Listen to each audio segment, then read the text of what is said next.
If you're thinking about financing a new home but not quite sure where to start, today we're going to cover all the details in this podcast. Well, thanks for being here, Jake Heyroth. I appreciate you taking time out of your busy schedule to come talk to us about mortgages and financing. You've been a mortgage lender now for how many years? About 13 years. In that time span, how many mortgages do you think you've written? You've done hundreds, thousands, maybe even thousands? I'd probably say usually about 150 to 200 units a year. Holy cow. That I'll do. So you must cover a pretty big area then, huh? I do. I cover all 50 states. Get to see quite an array of mortgages. Yeah, you've pretty much seen it all. Holy cow. I mean, that's really one of the first things, when a client calls us is, they're asking, hey, what are the first steps? What do we need to do? And I usually direct them like, we need to set a budget. We need to figure out what we're going to spend on, if they own the land or not, what we're going to spend on the land, and then the home, how much is that, how much is the budget going to allow us to build? So I usually direct them to somebody like yourself to establish the budget. And I think that typically looks like your pre-approval process, right? Is that correct? Is that the first step with you, like when you talk to somebody? Yep. Usually the first step is when I get a referral either from a realtor or from someone like yourself is getting an application filled out. It allows me to kind of do my due diligence to make sure that everything looks good as far as qualifying for the type of mortgage that they're looking to get. And then, look at the different type of programs that we have so we make sure that once the process starts, we're not going to have any delays or any hiccups. I think is a big piece that's, usually going to help you guys or help, someone show them a house or build them a house. So, right. What information is a client going to need to bring to the table for a pre-approval? What are you looking for? It's as easy as me sending them a link to fill out an application. Now, this piece is obviously a little bit, more involved, so I'm going to want to get a little bit more in depth with, the personal information and assets, to look at that because we're going to need to have those for qualifying. So, are they going to need like W-2s, like what they make per year, or what kind of loans they already have, or you don't need to get into any of that stuff, or what? Yeah, no. So we do got to pull credit. We're going to pull credit. We're going to look at what they have for debt, what they have for income. On the front side, usually I don't need too much. I've been in the industry long enough where I can take a look at somebody and kind of tell if they're going to be okay based on what they had or what they have in the system. Of course, if they tell me they make this much and they only make this much, that might not work. But usually on the front side, I can tell if things look good. Or if I need to run it through a full pre-approval process, we can do that as well versus a pre-qualification. Sure.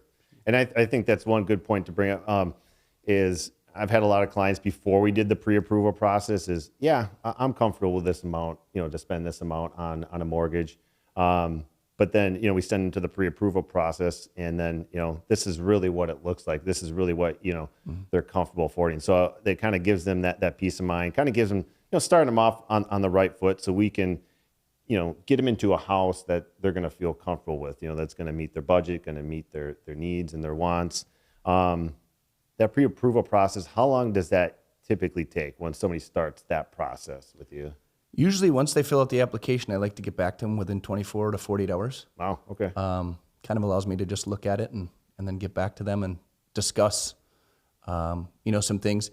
I'll kind of go back to, usually when they come to me, I kind of like to create a lot of notes because if someone is doing a construction loan, do they own the land?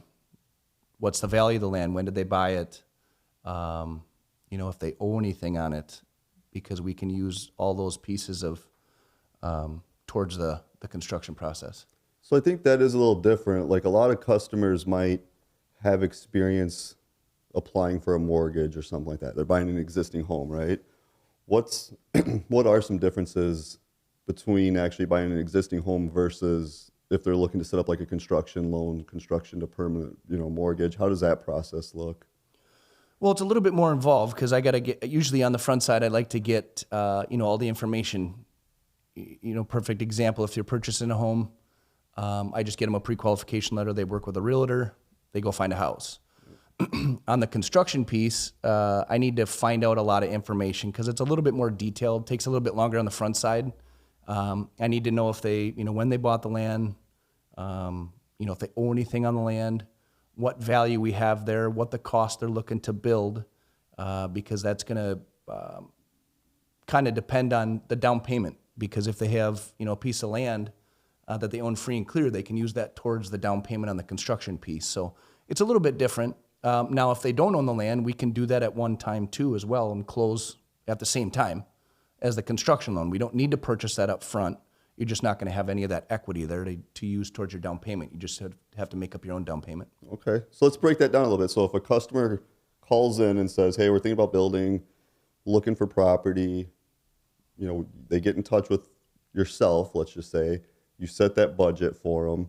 They can then go look at property at the same time and say, okay, we're going to roll the land into the construction loan process, let's just say. But then at closing, they're going to have to come up with cash out of pocket as opposed to whatever equity they may have had built up, right? Correct. Okay. Because if somebody didn't own any land and then they went and found some land, if the person that's selling the land is okay with them closing on the same time as a construction loan, it avoids two sets of closing costs. So you're not only helping the customer save some cash. Now, the only caveat is they don't have any of the equity in the land because they're just purchasing it.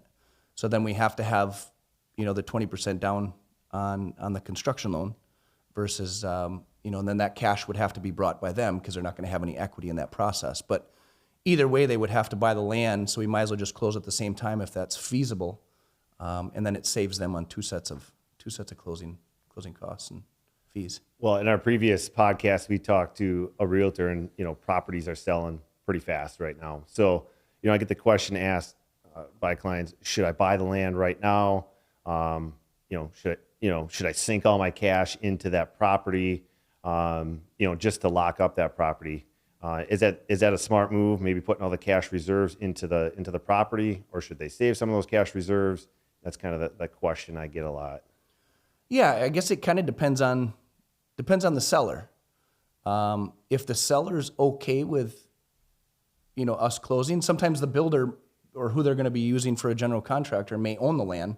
Well, then it makes it easier because then they can just close at the same time.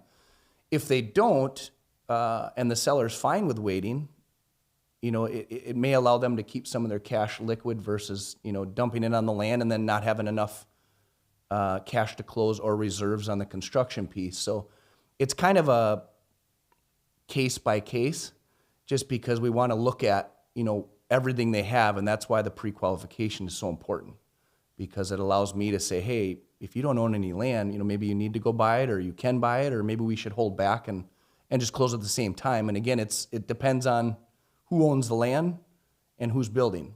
Sure. Now let's say a customer has the property, but they've only got maybe half of it paid off or something. They still have a loan on that land, not fully paid for, and then they want to build on the land. How does that play into how your process might work? Yeah, any equity they have in the land they can use towards a down payment. Once we close on the construction loan, that construction loan would pay off that land loan. So then anytime during construction loans, you pay interest only on the outstanding balance. So we would just roll that into the construction loan because we don't want to have that extra lien out there. But any equity they get to use, if they don't owe, a $100,000 piece of land and then they have, they owe $50,000, well, they have $50,000 in equity to use towards that down payment. And they don't need to own that land for a certain amount of time. Nope. The only thing is if you buy it within the first 12 months, we have to use the value that they bought it for. Okay. If it's over 12 months, then they can utilize what the appraiser gives the land value for. So maybe if somebody got a really good deal on a piece of land, they might be able to get a little bit more equity if the 12 months has passed. I see. Okay. Which then means you'd have more cash to go towards the closing. Right. So if you have somebody purchased a piece of land and they've got a loan on that, you basically pay off that other lender's loan. That you pay that off for them. Correct. In the construction loan process. Yep. Okay. Yep. So that would essentially be the first draw. Be the first draw. It Okay. was not technically a draw, but it would be the first funds that would come from that construction escrow. Now, we've talked before, and I thought it was real interesting. I'd like to bring it up for the viewers. If a customer owns, let's just say, 200 acres of land, and maybe it's paid for, you had mentioned in a previous conversation that we have had, you tend to like to break some of that land out separate for the actual build, and then have the rest of it just be considered vacant land, basically, right? Right. Yeah, if somebody has a larger piece of acreage, we usually like to have 20-acre parcels. So sometimes people take out a 5-acre, 10-acre, 20-acre parcel, which is going to make more sense anyways because you don't want to get taxed on the whole 200 acres. So it'll allow them to have the property with the separate parcel and the house on it, and that portion would just be taxed because they're going to get cheaper taxes on just vacant land versus the house. So I like to kind of break that up and parcel it. Technically, they don't usually want anything over 20 acres. Okay. Case by case, you can if it's common for the area. And you mentioned too before that makes it easier if they ever, let's just say, want to gift 5 acres to a kid to build on the back of their lot or something like that, right? If you don't have the mortgage on all that land, now all of a sudden you don't have to reappraise it, kind of thing. Correct. Yeah, because you would have to do a partial release if for some reason we had the 200 acres and they wanted to give a portion, like you said, to a kid for 5 or 10 acres. Because we have a lien on the whole property now, we would have to do a partial release to make sure that we have enough in value of what we have liened against the property. So kind of avoids that. It's a little bit lengthy of a process. What kind of steps do you take, or do you see if a customer does come to you and says, okay, I want to get the pre-approval done, get all this process, here's, let's move forward. They bring the builder's information to you. I guess, what kind of process do you guys see on the builder side? Is there any steps you take in the industry to kind of, when you're looking at builders that are going to build for clients? Yeah, so a process that we like to do is we do get builders approved if they haven't worked with us before.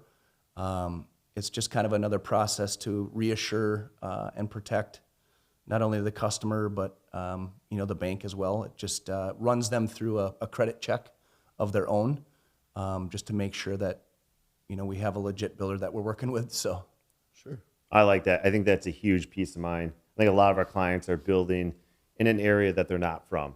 They probably don't know anybody, don't know the builders in that area. So that's like I said, a huge peace of mind. Just kind of going through that approval process with them, make sure there's no lien. I mean, you're not doing a quality control check on the build, but you're making sure there's no liens against them and stuff like that. That's great. Yeah, I think it's a great process. Well, maybe let's talk about the process a little bit. So you have the first step of the pre-approval. Mm-hmm. You get pre-approved for such and such amount. We now start the design process, come up with a set of preliminary plans. And when then do you get back involved with the construction loan or the build process then after that? Usually as they come closer to getting contracts, I like to start kind of moving the process forward a little bit because it allows us to do a little bit of the legwork up front, get the customer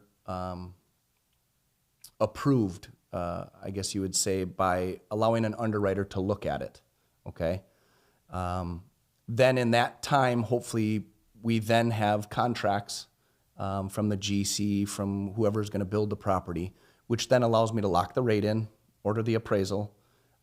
Usually from start to finish, once I have contracts in hand, it can take up to 60 days to complete a construction loan.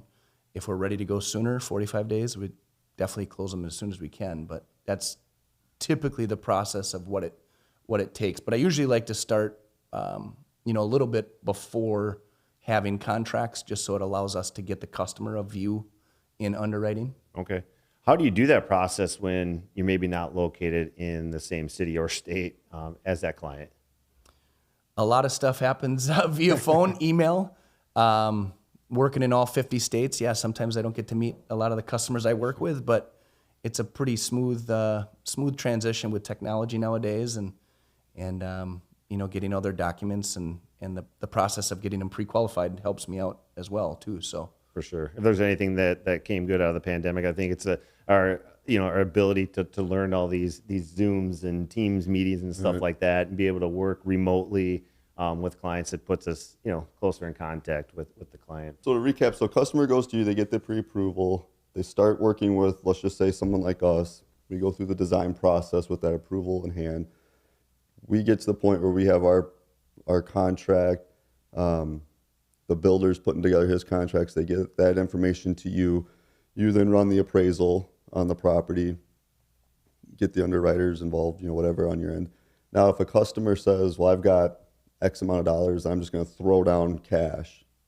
Are they better at that point putting a bunch of cash down, setting up the construction loan, and then paying more before they close? I guess, what kind of process do you see, or what do you recommend there?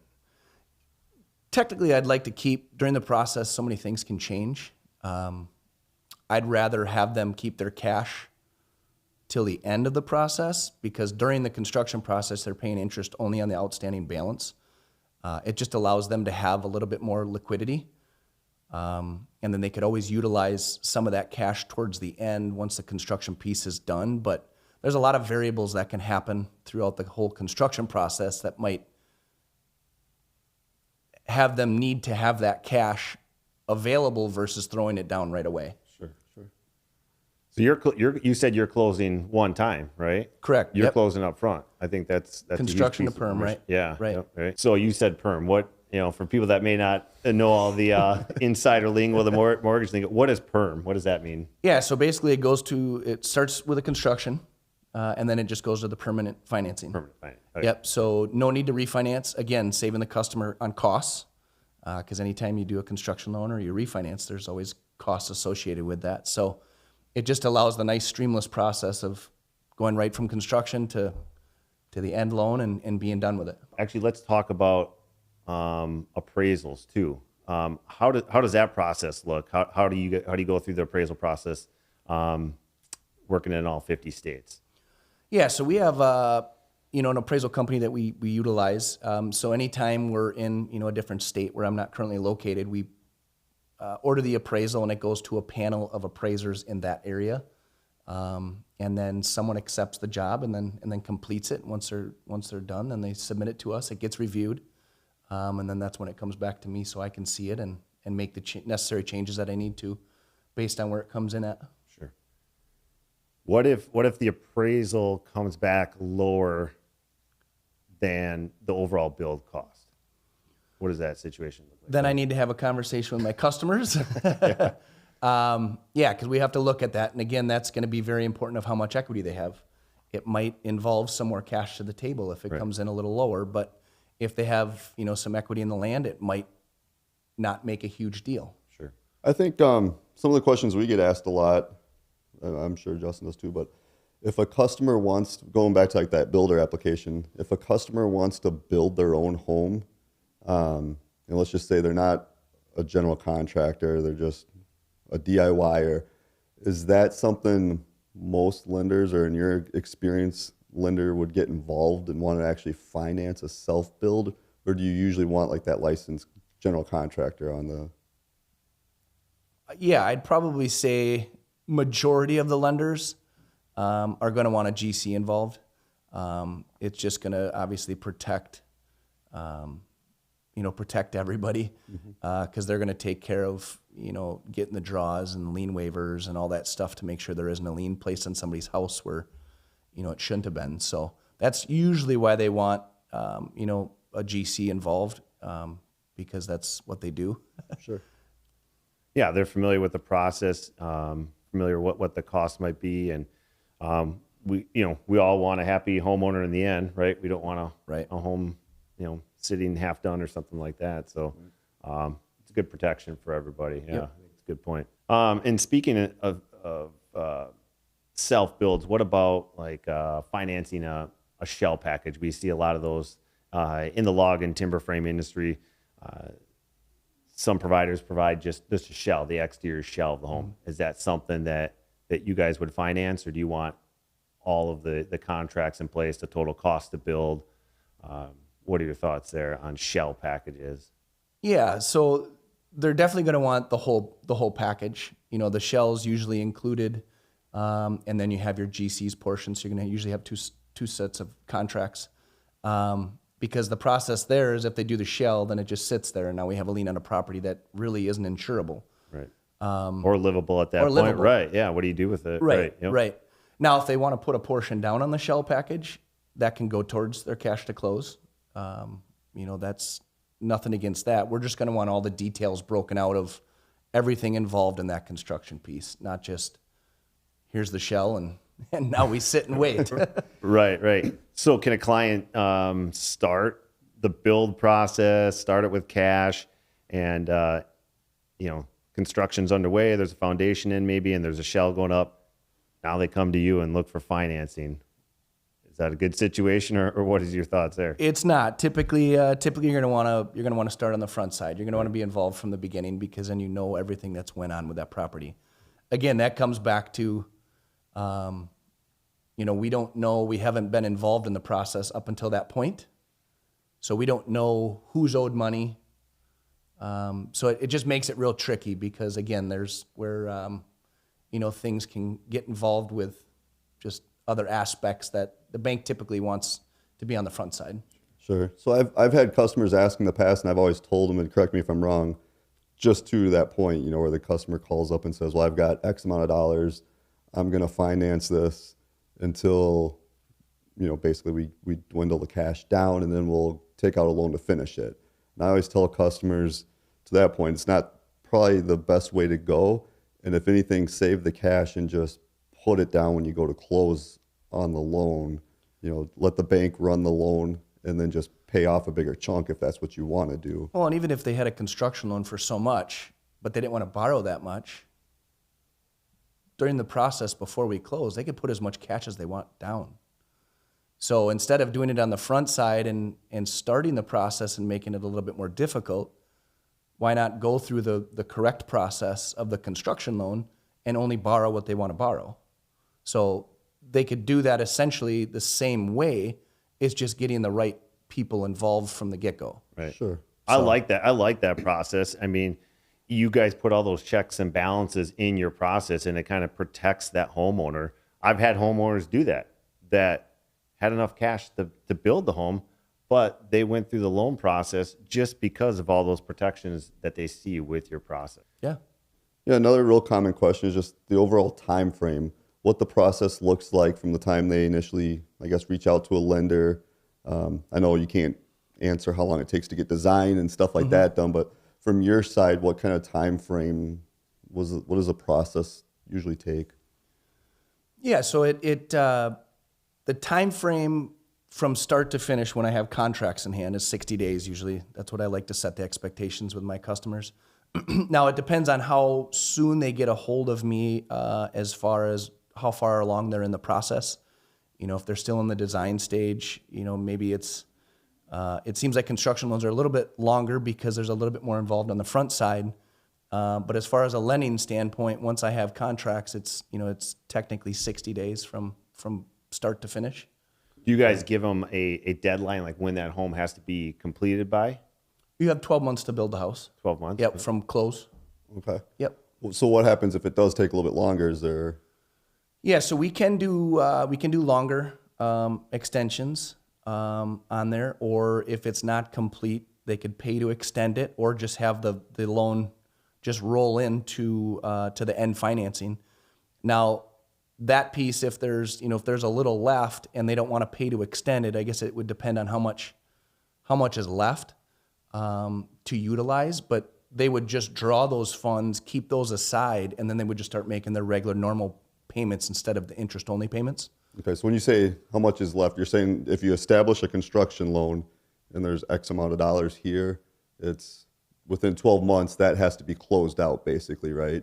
Correct. And whatever's left could get rolled into your actual mortgage. Is that what you're kind of saying?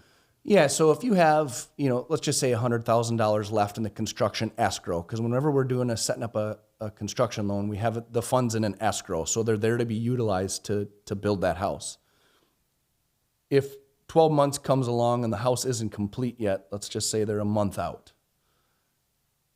If we didn't pay to extend that construction period, the funds would just be dispersed because we'd have the full amount then, but the funds would still be there to use, and then they would just start making their normal full principal and interest payment. Oh, they basically start paying on their mortgages. Correct. Right? Okay. Yes, I because see. during the 12-month period, it's interest only on the outstanding balance. Yep.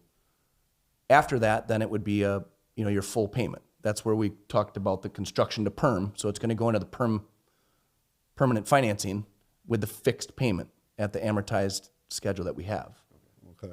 I know we don't want to talk like payments and terms and interest rates and all that kind of stuff, but when you set up your construction loan, is that when you're looking at kind of current interest rates, or do those get deferred until the actual permanent mortgage comes into play? No, we would look at that on the front side. As soon as we have contracts in hand, that's when I can discuss looking at rates with each customer. Okay. Yep.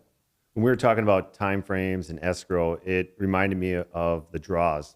How do the draws happen? Well, first of all, maybe what is a draw? If somebody is very new to this, to building a home, what is a draw? And then how do those get dispersed, and when do they get dispersed? Yeah, and again, this comes back to having a general contractor involved. So once work's completed on the house, they like to submit a draw request, which usually goes through a title company. The title company is going to do an inspection to make sure that the work they're getting paid for is complete, because you don't want to pay somebody for work that isn't complete. So that's usually how that works. So the GC would work with the title company. A lot of times we're going to find out in certain areas what title companies the builders have worked with. So it can make it hopefully an easier process. But then the GC would handle, the general contractor would handle all the lien waivers and stuff to get the draw funded. So it's basically like a big old checkbook to build your house, and you're paying those, you're sending those checks out to the builder as he needs it, so Correct. to speak. Okay. I kind of like to call it a little piggy bank. Okay, piggy bank, The maybe. piggy bank's over here, and then funds are utilized. Now, if the full piggy bank's not used, then that money just goes back towards the principal. But yes, Sure. it's the escrow set up to fund that construction or that build. Okay.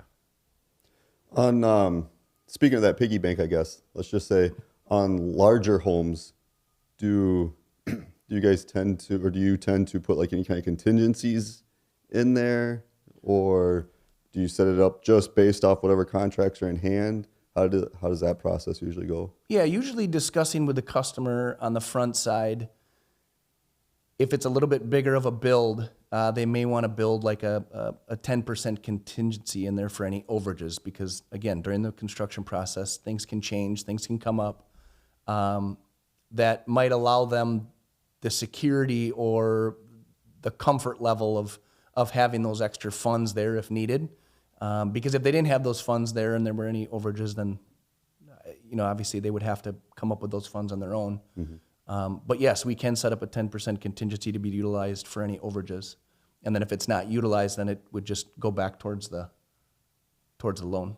Just pays off the loan. Okay. Yeah. I mean, is that something somebody should do on every loan? Why would you do it on one versus not? I feel like I would feel more comfortable going into a build, having a little bit of buffer there, because you never know what might come up. Depends on how much equity they have, because it's going to cost them a little bit more money on the front side, because we have to have that 10% contingency there. So if we have a bunch of equity in the land, maybe we can set that up and it's not really going to cost them much more out of their own pocket. But if they don't, that's going to be an extra 10% that they're going to have to put towards the end cash to close. And that might come into play like with the appraisal value too, I assume, right? Right. Like if you're building somewhere that houses just aren't building for that much, and you're building a nicer house or a bigger house, then your appraisal might be okay. Yeah. Do you see certain areas of the country being easier to appraise out than others? No, it just depends on what's sold and what comps they can find. Is that right? Okay. The tough thing sometimes with new construction is, if someone's building a custom home and maybe there isn't comparables, that are equal to that home, it might be tough sometimes, but that's where hopefully they can broaden their search a little bit. Say you broaden out that search area, I guess, right? Correct. Because, a new construction build's technically not a sold property, even though I feel it should be. So if there's 3 new houses in the neighborhood and, I'm building one, then I can't use those as comps because they're technically not sold properties. That seems odd. Yeah. At what point can you use them as sold homes? Or are they not until that home sells? Not until the house sells, right? Oh, really? Right. How big of an area do they usually run like appraisals? Obviously, they probably start small if they can, but They typically like to use within the 12-month period, and they like to go no further than 30, 40 miles. okay. But again, on certain custom build homes, they may have to broaden that a little bit and maybe step outside the time frame to be able to support that. We covered a lot of information today. It may be a lot, may be confusing to a lot of people. There's a lot of moving parts here. But I think, with your expertise, the amount of time you've been in the industry, working in all 50 states, there's a peace of mind working with someone like yourself. It just makes the process a lot smoother and a lot less stress-free. Yeah, no, thank you for having me, guys. I really appreciate it. And yeah, it is a little bit of a process, but that's, hopefully where I come into play and help ease your mind and help throughout the process, answer any questions and make it as painless as possible. But if you need to reach me, all my contact information, I believe will be posted up. But I really appreciate the time coming in and look forward to helping people in the future. Great. Awesome. Thanks for Jake. coming. Yeah, thanks, guys. Imagine a life where your home is a work of art, where nature and luxury embrace, with a custom Golden Eagle log and timber home. Our expert team is here to guide you every step of the way.